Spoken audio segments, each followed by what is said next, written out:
Aku nak jual rumah aku. Okey, sebelum ni aku dah pernah buat video pasal rumah aku tu. Aku nak cari penyewa tapi payah dapat penyewa yang bagus. Dah 2 kali lah company ke orang datang sewa ke bayar sewa sangkut-sangkut. Ada yang deposit pun bayar separuh lagi tak bayar. Aku dah pening lah nak uruskan rumah tu. Jadi aku rasa aku nak jual lah rumah tu. Saiz rumah tu 2,200 square feet. Kalau aku tak salah lah kan. Seingat aku 2,200 square feet. 5 bilik. 3 bilik air. 2 tingkat corner lot. Halaman luas. Cumanya aku ada satu masalah. Ada 2 masalah. Yang pertama masalah aku adalah geran dia hilang. Okey. Tapi surat perjanjian sewa beli SPA tu ada lagi. Sebab hilang rumah aku kat Melaka banjir. Lepas tu pindah-pindah barang dah tak tahu letak mana dah geran tu. Masalah kedua, aku tak tahu nak jual berapa. Aku beli dah masuk tahun ke-6. Masa aku beli tu second hand. Tapi dia masuk tahun ke-6 dah. 5 tahun nak masuk tahun ke-6 lah. Berapa nak jual aku tak tahu. Jadi, aku nak minta tolong. Kalau ada ejen properties yang nak tolong aku, jualkan rumah aku tu, tolong contact aku. Atau kalau ada buyer yang nak beli rumah aku tu, tolong contact juga. Ataupun kalau ada penyewa nak sewa rumah aku, tolong contact juga.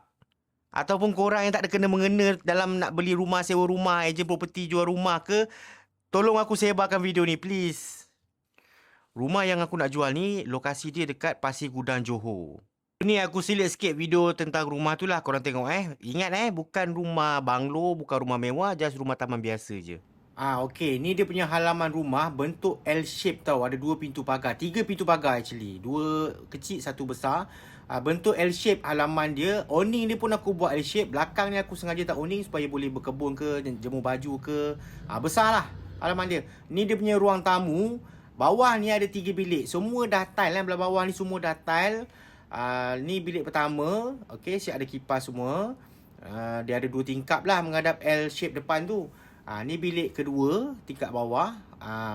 Yang ini kipas dinding. Aku pasang kipas dinding. Okey, dah tile juga. Ni dapur. Bawah ni ada 2 bilik air. 2 bilik air. Okey, lantai dia aku dah siap repair. Cuma tile belah sini ada lain-lain colour lah. Tak cukup bajet aku beli tile second hand. Nanti kalau nak tukar, aku tukarlah sendiri. Jom kita naik tingkat atas ni. Tangga tepi ni untuk naik tingkat atas. Okey, atas ni ada 1 bilik air.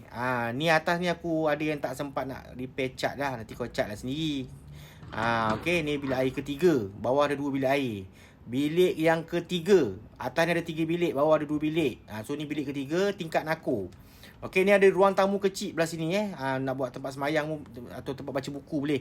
Ni bilik keempat. Bilik paling besar sekali lah. Dah ada aircon ni. Aircon ni pun aku rasa macam nak bagi sekali, tak tahulah macam mana. Okey, ni